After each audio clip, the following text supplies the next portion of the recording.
오늘 우리에게 주시는 하나님의 말씀 하박국 3장 1절부터 19절까지 말씀입니다. 구약성경 하박국 3장 1절부터 19절까지 말씀. 이제 봉독하겠습니다. 하나님의 말씀 경청하십시오. 이것은 시기온옷에 맞춘 예언자 하박국의 기도이다. 주님, 내가 주님의 명성을 듣습니다. 주님, 주님께서 하신 일을 보고 놀랍니다. 주님의 일을 우리 시대에도 새롭게 하여 주십시오. 우리 시대에도 알려주십시오. 진노하시더라도 잊지 마시고 자비를 베풀어 주십시오. 하나님이 대만에서 오신다. 거룩하신 분께서 바란산에서 오신다. 하늘은 그의 영광으로 뒤덮이고 땅에는 찬양 소리가 가득하다. 그에게서 나오는 빛은 밝기가 햇빛 같다. 두 줄기 불빛이 그의 손에서 뻗어나온다. 그 불빛 속에 그의 힘이 숨어있다. 질병을 앞장 세우시고 전염병을 뒤따라오게 하신다. 그가 멈추시니 땅이 흔들리고 그가 노려보시니 나라들이 떤다. 언제까지나 버틸 것 같은 산들이 무너지고 영원히 서 있을 것 같은 언덕들이 주저앉는다. 그의 길만이 영원하다. 내가 보니 구산의 장막이 환난을 당하고 미디안 땅의 휘장이 난리를 만났구나. 주님, 강을 보고 분이 여기시는 것입니까? 강을 보고 노를 바라시는 것입니까? 바다를 보고 진노하시는 것입니까? 어찌하여 구원의 병거를 타고 말을 몰아오시는 것입니까? 주님께서 활을 꺼내시고 살을 메우시며 힘껏 잡아당기십니다. 주님께서 강줄기로 땅을 조각조각 쪼개십니다. 산이 주님을 보고 비틀거립니다. 거센 물이 넘칩니다. 지하수가 소리를 지르며 높이 치솟습니다. 주님께서 번쩍이는 화살을 당기고 주님께서 날카로운 창을 내던지시니 그 빛 때문에 해와 달이 하늘에서 멈추어 섭니다. 주님께서 크게 노하셔서 땅을 주름잡으시며 진노하시면서 나라들을 짓밟으십니다. 주님께서 주님의 백성을 구원하시려고 오십니다. 친히 기름 부으신 사람을 구원하시려고 오십니다. 악한 족속의 우두머리를 치십니다. 그를 따르는 자들을 뿌리채 뽑아버리십니다. 그들이 우리를 흩으려고 폭풍처럼 밀려올 때에 숨어있는 가엾은 사람을 잡아먹으려고 그들이 입을 벌릴 때에 주님의 화살이 그 군대의 지휘관을 꿰뚫습니다. 주님께서는 말을 타고 바다를 밟으시고 큰 물결을 휘저으십니다. 그 소리를 듣고 나의 창자가 뒤틀린다. 그 소리에 나의 입술이 떨린다. 나의 뼈가 속에서부터 썩어 들어간다. 나의 다리가 후들거린다. 그러나 나는 우리를 침략한 백성이 재난당할 날을 참고 기다리겠다.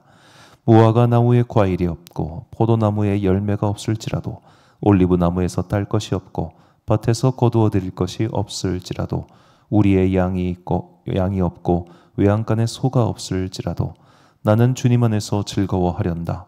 나를 구원하신 하나님 안에서 기뻐하련다.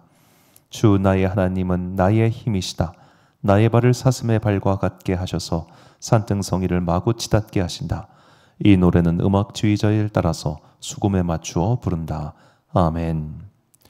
슬플 때 찬양해야 인류다라는 제목으로 하나님의 말씀 선포하겠습니다.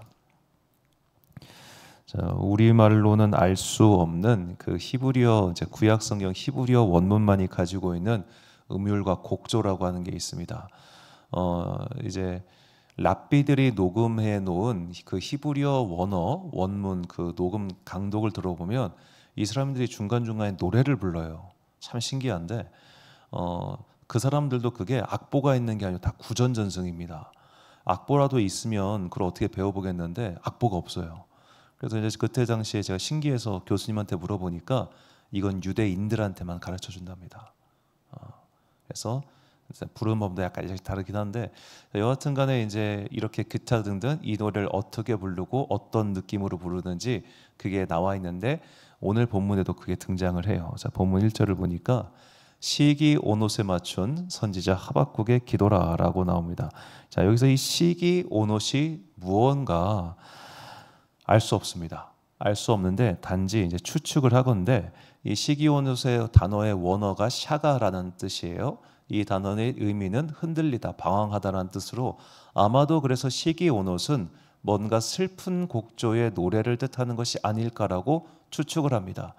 같은 단어가 나온 병행 구절은 딱 시편 7편 1절, 정확하게는 저게 히브리어 원어로 나오는 다윗의 식가요이라는 표현인데 저 두 개만 성경에 딱 나옵니다. 시편 7편이 어떤 시편인가? 1절을 보면 다윗의 식가요, 베냐민인 구시의 말에 따라 여호와께 드린 노래, 여호와 내 하나님이여 내가 주께 피하오니 나를 쫓아오는 모든 자들에게서 나를 구원하여 내소서. 아멘. 자, 아마도 학자들은 저 베냐민인 구시가 그 사무엘 하에 등장하는 베냐민 사람 이제 시므온이 아닐까. 그러니까 다윗이 피난을 갈 때 막 돌 던지면서 욕했던 사람이 있죠. 그 사람이 아닐까 그렇게 추측을 하고 있습니다. 여하튼간에 시편 7편을 읽어보면 다윗이 상황이 좋을 때가 아니라 누군가에게 피신하고 또 쫓김당하고 그러니까 인생의 어려운 순간에 불렀던 찬양이며 기도라는 것을 알 수 있는데 같은 곡조로 지금 하박국 3장이 진행된다는 겁니다. 이제 어릴 적에 교회 학교에서 부른 노래 중에 이제 무화과 나무 잎이 마르고라는 찬양이 있어요. 무화과 나무 잎이 마르고 이 곡조가 되게 경쾌하고 발랄하다 보니까 마치 이 하박국 3장에서 이 하박국 선지자가 그래 하나님 감사합니다 기쁩니다 하고서 방방 뛰면서 이렇게 기도하고 찬양했을 것 같은데 전혀 그렇지가 않다는 겁니다. 슬픈 곡조로 어려운 상황에서 꾸역꾸역 참아가면서 부른 기도, 부른 찬양이 오늘 본문 17절부터 19절까지 말씀인 것이죠. 제가 읽어드리겠습니다.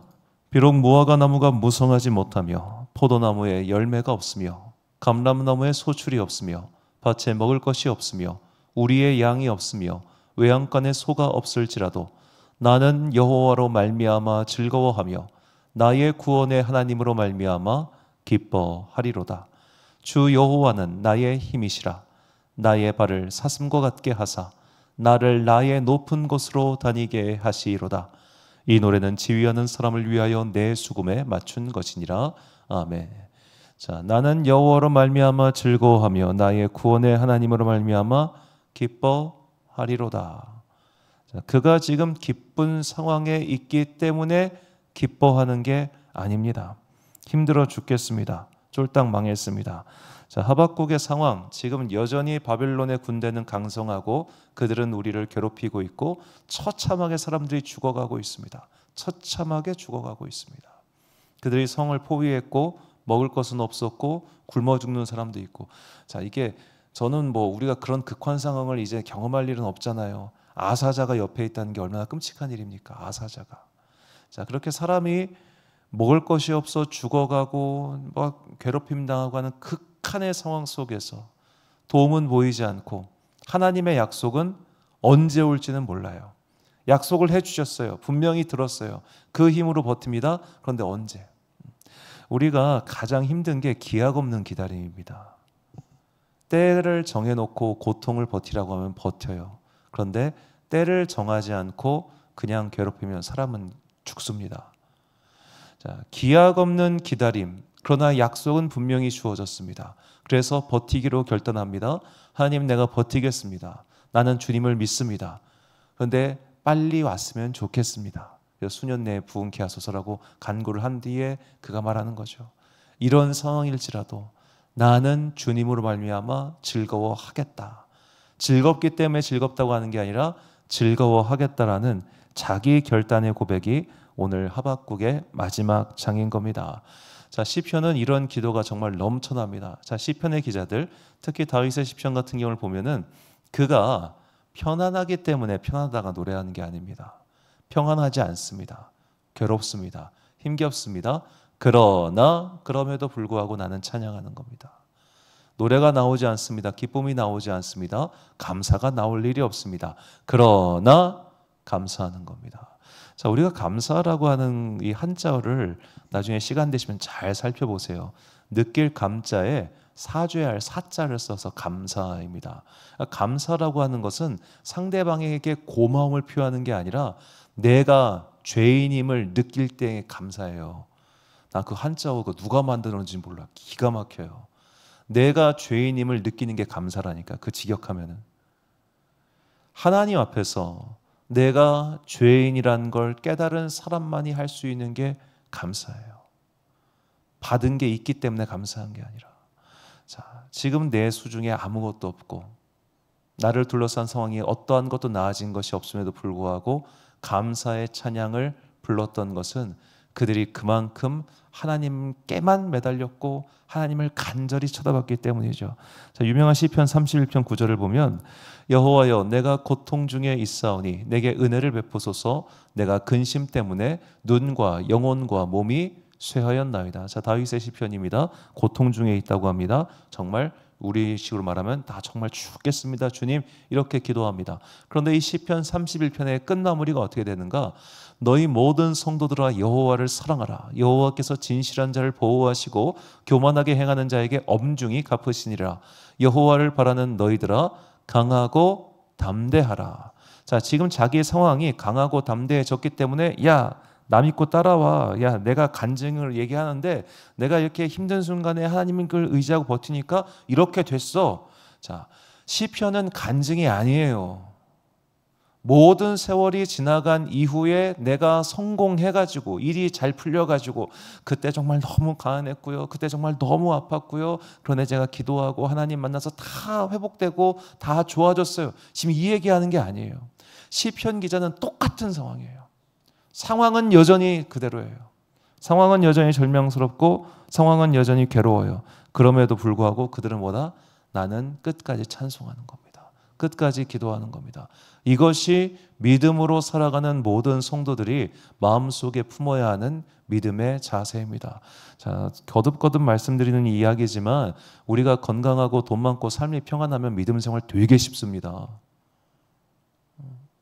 내가 건강하고 돈 많고 삶이 평안한데 믿음 생활 어려울 게 뭐가 있어요?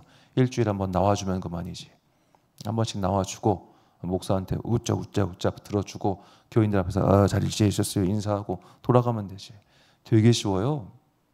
그런데 삶이 곤고하고 어려울 때일수록 믿음 생활은 어려워져요. 왜? 효능감이 없거든요. 믿음 생활 효능감, 하나님의 살아계심에 대한 느낌. 내가 이렇게 기도하면 뭐해? 내가 이렇게 수고하면 뭐해? 내가 이렇게 말씀을 따라서 착하게 살려고 노력하는 이유가 도대체 뭐야? 나도 남들처럼 갑질하고 나도 남들처럼 이렇게 세금 띄어먹고 뭐하고 이렇게 살면 편안하잖아요. 좋잖아요. 얼마나 좋아요. 우리가 뉴스에서 많이 보지 않습니까? 돈 많고 평안하게 사는 사람들. 나도 그렇게 살 수 있는데 내가 왜 이렇게 살아야 돼? 그런 생각 안 하겠어요? 자, 그런데 그런 여러 가지 유혹들을 살뜰히 물리치고 하나님을 향한 믿음을 가지고 살기 위해서는 내가 주님을 만나야 된단 말이에요. 내가 하나님을 체험해야 됩니다. 하나님을 체험할 때 우리가 도덕적 행동을 할 수 있는 내적 근거가 생깁니다.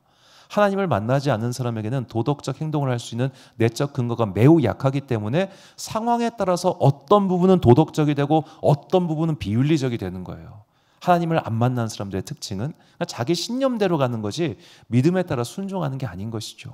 그리스도인이 믿음에 따라 순종하기 위해서는 하나님을 만나야 됩니다. 그래야 고통 중에도 끝까지 기도하고 찬양해서 마침내 승리의 면류관을 취할 수 있는 것이죠. 자, 우리가 사도 바울의 인생을 잘 살펴보면 사도 바울은 아마도 40대 중반부터 사역을 시작합니다. 그가 30대 중반에 주님을 만났을 텐데 만나고 나서 제대로 사역을 하지 못하고 그가 아라비아 광야에 가가지고 인생의 공백기가 꽤 길어요. 그렇게 공백기가 꽤 길었던 무명의 사도 바울을 건져준 사람이 바나바입니다. 안디옥 교회 공동 담임 목회자로 그를 부르죠. 그렇게 해서 사도 바울의 사역이 시작하고 그때부터 사도 바울이 막 서신서를 쓰고 우리가 알고 있는 사도 바울의 이야기가 펼쳐집니다. 그게 몇 년일 것 같습니까? 길어봐야 20년입니다. 사도 바울이 그렇게 미친 듯이 일할 수 있었던 것은 그의 사역 기간이 굉장히 짧기 때문이에요. 짧았어요. 늦게 부름받았기 때문에. 그 당시로 40대 중반이면 죽을 나이입니다. 평균 그때 연령 자체가 낮으니까. 오죽하면은 그 이제 로마 제국 초대 황제였던 아우구스투스, 그의 나이가 80이 넘어서 그때 죽었는데 이미 그때 그 자식들 다 죽었어요. 딸 빼고. 그 정도로 그 당시엔 고령자가 드물었습니다. 그러니까 자기는 초조한 거예요. 난 살 날이 얼마 남지 않았는데 죽을 때까지 열심히 일해야지. 자, 사도 바울은 돈도 있고 명예도 있는 사람이었습니다. 다 버렸습니다. 그리고 죽어라 달려갔습니다. 그 이유는 그가 만났기 때문입니다. 우리 사도행전 잘 보면 그가 다메섹으로 가는 길에서 주님을 만났을 때 그때의 그 경험, 그때의 그 체험, 그리고 그 이후에 계속 삶의 구비구비 때마다 당신을 만나 주신 성령 하나님의 인도하심, 이런 것이 있었기 때문에 그냥 채찍 맞고 매 맞고 길 가다가 길 막히고. 자, 우리가 솔직히 어떤 선교 같은 거 나가서 뭐 하나 잘 안 풀리잖아요. 하나님 원망합니다. 하나님, 내가 인생의 결단 내려가지고 지금 내가 휴가 어디 안 놀러 가고 단기 선교 비전 트립 나왔는데 주님 너무하신 거 아니냐고. 이제 여름 뭐 오늘부터 혹은 다음 주부터 각 교회마다 여름 성경학교 합니다. 여름 성경학교 시즌 되면은 제가 그분들 위해서 참 기도를 항상 하는데, 왜냐하면 사건 사고가 많아요. 저 전도사 처음 하던 해에 저희 부서 교사 선생님이 지하 주차장에서 미끄러져가지고 여기 뒤가 깨졌어요. 찢어졌어요. 나는 지하 주차장에서 사람이 미끄러져가지고 여기가 찢어질 거란 상상을 못했어요. 교회 안에서. 자, 그 정도로 사건 사고가 많아요. 애들 데리고 풀장 놀러 갔다가 애가 넘어지면서 이빨이 6개가 깨져가지고 교회에서 임플란트 비용을 4천만 원을 내줬어요. 그게 생각해보면 정말 그때 이제 큰 교회니까 보험 들고 여기서 어떻게 가능하게 했는데, 진짜 생각해보면 희끄한 일들이 많죠. 자, 그러면 우리가 그런 일 겪잖아요. 성도 교회 떠납니다. 성도 교회 떠나요. 실제로 그때 이빨 보상해줬던 그 성도 교회 떠났어요. 돈 받고 떠났어요. 사람이 그래요. 믿음 생활하는데 뜻대로 안 된다. 믿음 생활하는데 어려움이 온다. 오늘 하박국처럼 믿음 생활했는데 하나님을 믿고 기다리는데 열매가 없고 소출이 없고 아무것도 없다. 대부분 다 시험 들고 대부분 다 주님 원망하고 대부분 다 등 돌릴 겁니다. 그런데 그런 순간이 와도 끝까지 찬양하고 기도하는 그 사람, 하나님께서는 그를 통하여 새로운 일들을 만들어 가신다는 것, 이것을 잊지 마시고 힘들 때, 슬플 때, 괴로울 때, 뭔가 뜻대로 풀리지 않을 때 더욱더 찬양하고 기도에 힘쓰는 그런 여러분과 제가 되시기를 주님의 이름으로 축원합니다. 결단의 말씀 시편 42편 10절과 11절 말씀 우리 같이 한 목소리로 봉독하겠습니다. 시작. 내 뼈를 찌르는 칼같이 내 대적이 나를 비방하여 늘 내게 말하기를 내 하나님이 어디 있느냐 하도다. 내 영혼아, 내가 어찌하여 낙심하며 어찌하여 내 속에서 불안해하는가. 너는 하나님께 소망을 두라. 나는 그가 나타나 도우심으로 말미암아 내 하나님을 여전히 찬송하리로다. 아멘. 사랑하는 지혜빛 광성교회 성도 여러분, 그리고 이 새벽 함께 깨우고 계신 귀한 주님의 자녀 여러분, 끝까지 찬양하고 끝까지 기도할 수 있고 끝까지 하나님을 믿을 수 있는 날마다의 성령 임재와 체험을 항상 기도하십시오. 내가 날마다 조금씩 하나님의 살아계심을 경험하지 못하면 믿음 생활을 오래 못합니다. 취미 활동으로 교회 생활할 수 있어도 믿음 생활은 못해요. 왜냐? 하나님께서는 당신께서 사용하고자 하시는 사람에게 연단을 주시기 때문입니다. 연단을. 그 사람을 기도의 사람으로, 그 사람을 하나님의 사람으로 세우기 위해서 연단을 주시는데, 그 연단의 때에 하나님을 만난 경험이 없는 사람은 100% 떨어져 나갑니다. 취미로 교회 생활하는 거 쉽습니다. 일주일에 한번 나가면 되니까요. 그러나 기도 생활, 찬양 생활은 안 됩니다. 그러므로 날마다의 기도, 날마다의 찬양이 내 삶에서 끊이지 않기 위하여 주님의 임재 체험, 하나님의 동행 체험, 오늘도 나에게 은혜 주시는 그 하나님의 시선을 경험할 수 있도록 언제나 기도를 쉬지 않는 여러분과 제가 되시기를 주님의 이름으로 축원합니다. 기도하겠습니다. 사랑과 은혜가 풍성하신 아버지 하나님, 오늘도 우리가 주님 앞에 나와 끝까지 기도하고 끝까지 찬양하기 위하여 당신의 은혜를 갈구합니다. 주님, 기도하고 원하는 우리 가운데 성령의 기름을 부어 주옵소서. 그래야 나의 힘과 나의 계획과 나의 뜻으로 기도하는 것이 아니라 성령의 기름 부으심을 말미암아 주님께서 주시는 은혜의 힘으로 끝까지 기도하여 마침내 주님께서 우리에게 주고자 하시는 하늘의 복과 땅의 복을 모두 취하는 거룩한 주의 자녀들 되게 하여 주옵소서. 인생이 곤고하고 힘겹고 기도의 응답이 더뎌질수록 더욱더 기도의 불이 꺼지지 아니하도록 우리에게 날마다 성령 충만의 은혜가 넘치기를 소망합니다. 나의 힘으로 기도할 수 없고 나의 힘으로 찬양할 수 없습니다. 오직 주님께서 주시는 은혜의 힘으로만 우리가 살 수 있사오니 주님, 기도하고 간구하는 모든 영혼들 가운데 성령의 기름을 부어 주옵소서. 특별히 다음 세대의 부흥을 위하여 오늘도 수고하고 헌신하는 많은 교회의 사역자들과 또 수고하고 헌신하는 성도들에게 은혜 베풀어 주사 행사의 모든 과정이 안전하게 진행되게 하시고, 특별히 지금 충남 지역과 영남과 호남 지역의 많은 비로 말미암아 계획됐던 행사들이 취소되거나 어려움을 겪을 수 있을 텐데, 주님께서 은혜의 장막 아래 거두시어 오히려 그들이 찬송과 간증의 주인공들 될 수 있도록 주님께서 그들과 함께하여 주옵소서. 특별히 연약한 심령을 가진 주의 자녀들에게 더욱더 은혜를 베풀어 주사 그들이 주님 만나게 하시고 하나님 체험하게 하시고, 그리하여 믿음의 뿌리가 굳게 내려서 어떠한 시련이 오든지 흔들리지 않는 믿음의 사람들 되게 하여 주옵소서. 오늘도 금요일 저녁 함께 모여서 주님께 부르짖고 기도하고 찬양할 때에 성령님의 뜨거운 불이 우리 가운데 임하여 내 안에 남아있는 더러운 죄의 잔재들이 모두 불태워 사라지고 오직 거룩한 주님의 영만이 충만하게 임하는 시간 되게 하여 주옵소서. 금요일 한 주간의 업무를 마치고 돌아가는 발걸음 가운데 주님께서 그들 가운데 은혜 풀어주시기를 간절히 소망하오며, 이 모든 말씀 우리 구주 예수 그리스도의 이름으로 기도드립니다. 아멘. 오늘의 기도 제목입니다. 소명의 마지막 순간까지 기도와 찬양을 놓치지 않을 믿음의 힘을 달라고 기도하십시오. 오늘 주신 기도의 제목 가지고 기도와 묵상의 힘쓰는 하루 되시길 바랍니다. 기도하겠습니다.